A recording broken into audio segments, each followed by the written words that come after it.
Part 5 के and में हमने देखा था कि शिंग कोच को डिनर के लिए इनवाइट करता है और वो मान भी जाती हैं। आगे हम देखते हैं कि शिंग उसी रेस्टोरेंट में पहुंचता है जहां कोच ने आने को कहा था।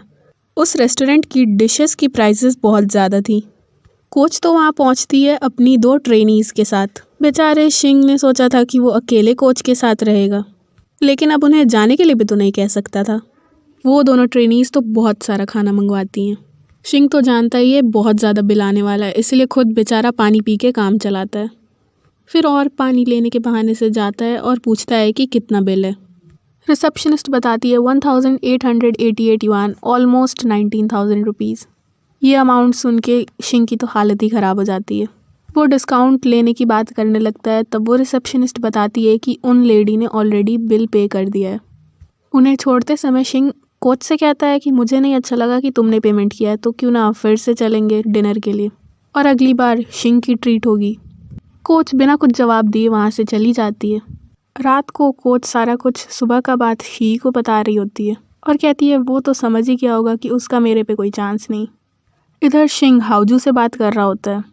इधर शिंग अलग ही ख्यालों में। इसे लग रहा है कि क्योंकि कोच ने इतना महंगे डिनर का पेमेंट किया है तो वो भी शिंग को लाइक करती है, लेकिन कभी शो नहीं करती। फिर हम देखते हैं हाउजू आता है शी के पास और उसको बताता है कि कोच और शिंग का जल्दी ही रिलेशनशिप शुरू होने वाला है, क्योंकि शिंग बता रहा है कि कोच उससे अट्रैक्ट हो रही है। कॉल पे कोच सब सुनती है तो वो चिल्लाती है कि नहीं, ऐसा कुछ नहीं होने वाला।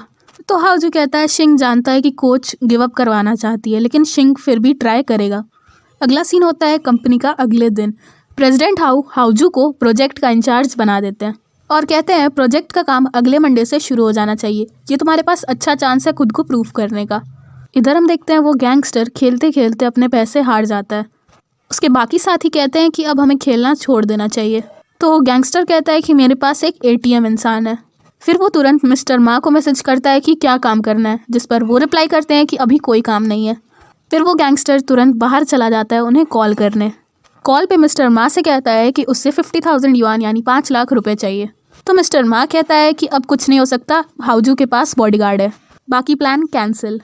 और फिर मिस्टर मा गैंगस्टर को 5 लाख रुपए देने के लिए मना कर देता है।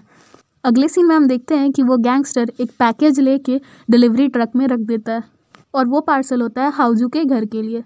हाउजू बोलता है शायद ये वो स्लीपर्स हैं जो मैंने सिस्टर जैंग के लिए ऑर्डर किया था।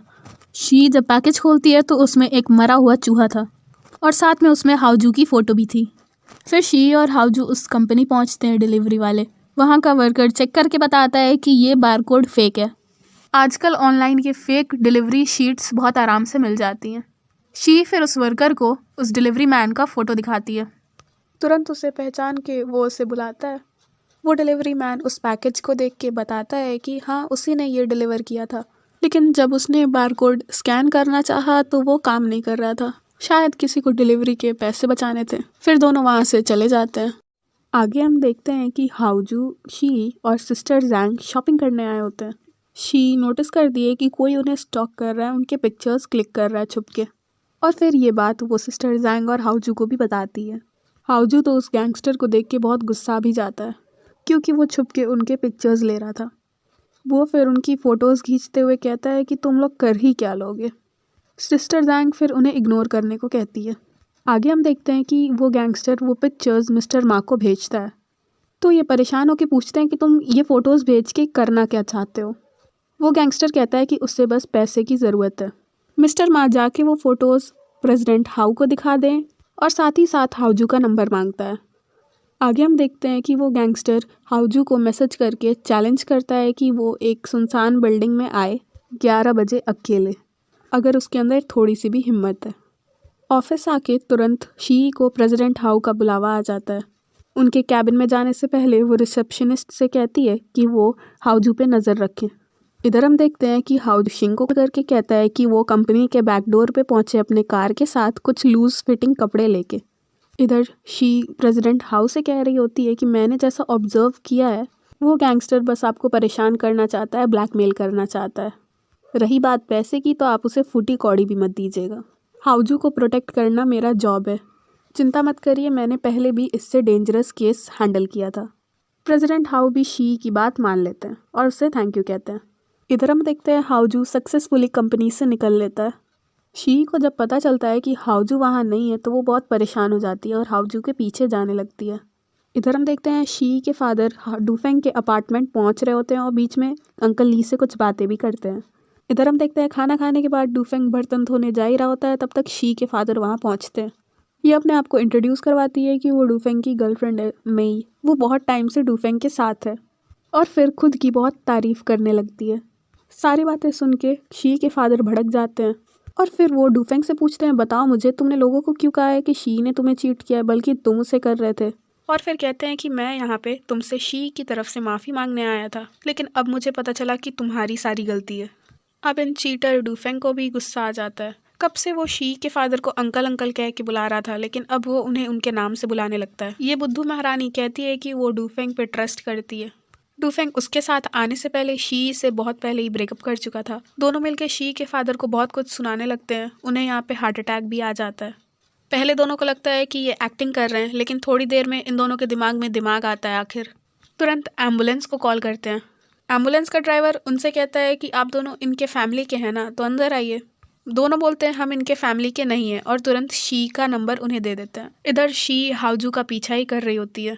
शी को हॉस्पिटल से कॉल आता है और उसे पता चलता है कि उसके फादर को हार्ट अटैक आया है और उन्हें ऑपरेशन की ज़रूरत है।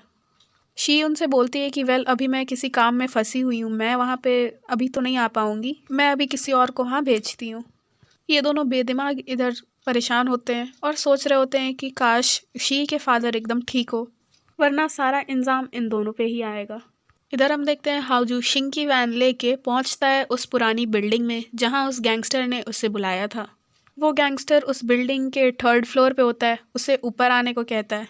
हाउजू फिर वहां पहुंच भी जाता है। अब ये गैंगस्टर तो गैंगस्टर का ही काम करेगा, पहले पीठ पीछे वार करता है।